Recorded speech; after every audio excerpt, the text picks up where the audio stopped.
Good morning বন্ধুরা, কেমন আছো তোমরা সবাই? আশা করি ভালো আছো। তোমাদের আশীর্বাদে আমরাও ভালো আছি। তো আজকে হলো মঙ্গলবার আর এখন ঘড়িতে বাজে ভোর 4:30।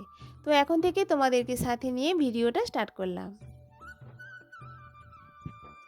তো আজকে যাব হাওড়া মঙ্গলে হাটে, দোকানের জন্যই মাল তুলতে যাব। তো অনেক দিন হয়ে গেছে না, দোকানে মাল প্রায় শেষ হয়ে গেছে। তো ভাবলাম আজকেরই যাই, কিন্তু যেতে না একদমই ইচ্ছা হচ্ছে না, কারণ না ছেলেটার শরীরটা ভীষণই খারাপ। ছেলেটা না রাতে অনেকবারই বমি করেছে, কিন্তু কিছু তো করার নেই, দোকানে মাল শেষ হয়ে গেছে, না তুললেও না বিক্রিও করতে পারবো না। তো সেই কারণে যেতে হচ্ছে। তো মেয়ে পড়তে চলে গেছে, মেয়ে আমরাও উঠে পড়েছি আর মেয়ে আমাদের সঙ্গে উঠেছে, বা এখন 5:30 মতো বাজে। তো এইমাত্র বের হলাম আর মেয়েও পড়তে চলে গেল। আর হ্যাঁ, মাকে একটু বললাম যে ছেলের কাছে থাকো, ছেলেটার শরীরটা ভীষণই খারাপ আর ছেলে তো ঘুমাচ্ছে। তো এই তো বেরিয়ে পড়েছি, প্রায় অনেকটা পথ অতিক্রম করে প্রায় 1.5 ঘন্টার মতো সময় লাগলো। তো এখন হাঁটতে হাঁটতে যাচ্ছি। আর এই যে দোকানগুলো দেখছো না, এগুলো হচ্ছে রাস্তার গায়ে। এগুলো রাস্তার গায়ে এখন বসে, আগে না এগুলো বসতো না, তো এখন বসে। আর খুবই না ঠান্ডা লাগছিল, মানে গায়ে 2-3টে জড়িয়ে নিয়েছি, বলতে গেলে সোয়েটার, চাদর, টুপি সব কিছুই পরে নিয়েছি। খুবই ঠান্ডা লাগছিল।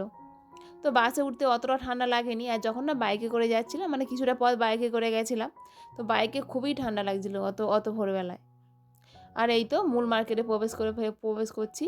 তো এখন সিঁড়ি দিয়েই নামছি, আর তোমার দাদাভাইকে একটু বললাম যে মার্কেটে একটু ঘুরিয়ে ঘুরিয়ে দেখিয়ে দাও।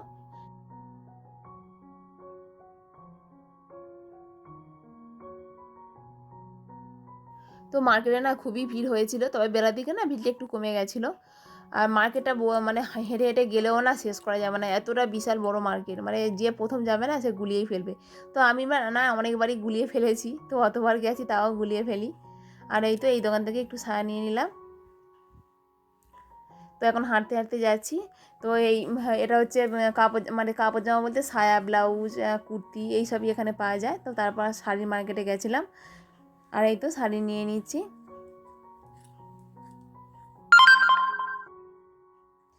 তো তোমার দাদাভাই ভিডিওটা করে দিচ্ছে, একটু দেখো, ঘুরিয়ে ঘুরিয়ে দেখিয়ে দিচ্ছে।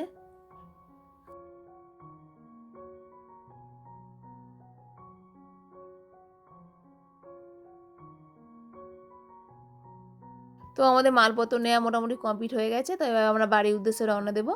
তবে এই দোকান থেকে মাল কিনতে কিনতে না আমি একটা অন্য দোকানে গেছিলাম, দোকান থেকে কিছু ধুতি, গামছা এইসবই নিয়ে নিলাম।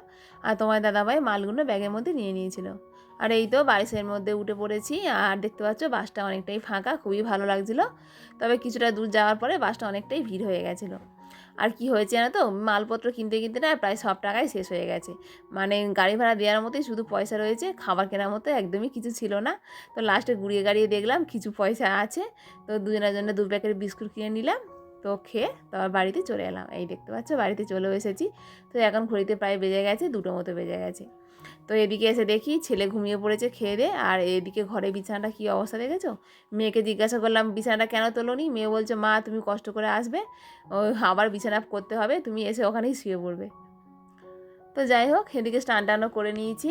আর মেয়ে ভাতটা বাড়ছে ওদিকে, মেয়ে বললো মা আমি ভাতটা বাড়ি। আর তারপর মেয়েও ঝাঁটারও দিয়ে দিয়েছিল।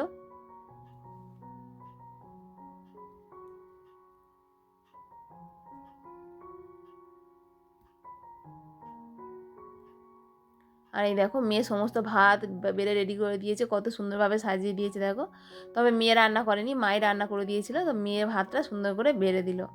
সত্যি এমন একটা লক্ষ্মীমন্ত মেয়ে যদি ঘরে থাকে না, কোনো মায়েরই আর চিন্তা হয় না। মেয়েকে বলতে লাগে না, মার্কেট থেকে এলে না এক গ্লাসে করে জল দিয়ে দেবে, ওর বাবাকে আমাকে দুজনকেই দিয়ে দেয়। আর কত সুন্দর পরিপাটি করে ভাত বেড়ে দিয়েছে দেখো। তো চলো খাওয়া দাওয়াটা কমপ্লিট করে নিই, পরে আবার তোমাদের সঙ্গে দেখা হচ্ছে। তো গুড ইভিনিং বন্ধুরা, শুভ সন্ধ্যা। আর সন্ধ্যার সময় দেখো ঘর দরের অবস্থা দেখো কী অবস্থা। মানে দোকানটা না এতটাই ছোট হয়ে গেছে না, মানে অনেক রকমের যেহেতু ব্যবসা করি, তো তো সব জিনিসপত্র রাখতে খুবই অসুবিধা হচ্ছে। তো সেই কারণে জিনিসগুলো মানে শোকেসগুলো একটু সরিয়ে সরিয়ে অন্য জায়গায় করে দিচ্ছি। আর তোমার দাদাভাই দেখো পর্দা লাগিয়ে দিচ্ছে। তো এরকমভাবে না লাগালে না যে মানে দোকানটা অনেকটাই মানে ছোট হয়ে যাচ্ছে, তো সেই কারণে এরকমভাবেই পর্দাগুলো লাগানো হবে। তো এগুলো করতে করতে না অনেকটা সময় চলে গেছিলো। আর মার্কেটে গেলে না আমার শরীরটা ভীষণই খারাপ করে, কেন জানি না, মার্কেট থেকে আসার পরে না গা হাত পা প্রচণ্ড ব্যথা করে। তো ওই অবস্থাতেই সব কিছু করতে হচ্ছে, কারণ না করলেও নয়, এগুলো যদি না করি আবার পরে আবার সময়ও হবে না। তো শোকেসটাকে একটু ঘুরিয়ে অন্যদিকে করে দিয়েছি। তোমাদেরকে পরে সেটা দেখাচ্ছি, যে গুছানো কমপ্লিট করার পরে পরে তোমাদেরকে দেখিয়ে দেবো।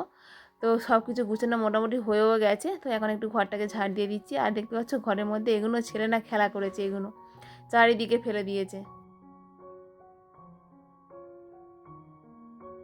আর এই দেখো বসে আছে চুপচাপ বিছানার মধ্যে, ওকে বলেছি ওখানে চুপ করে বসে থাকবে, ওখানে চুপ করেই বসে আছে।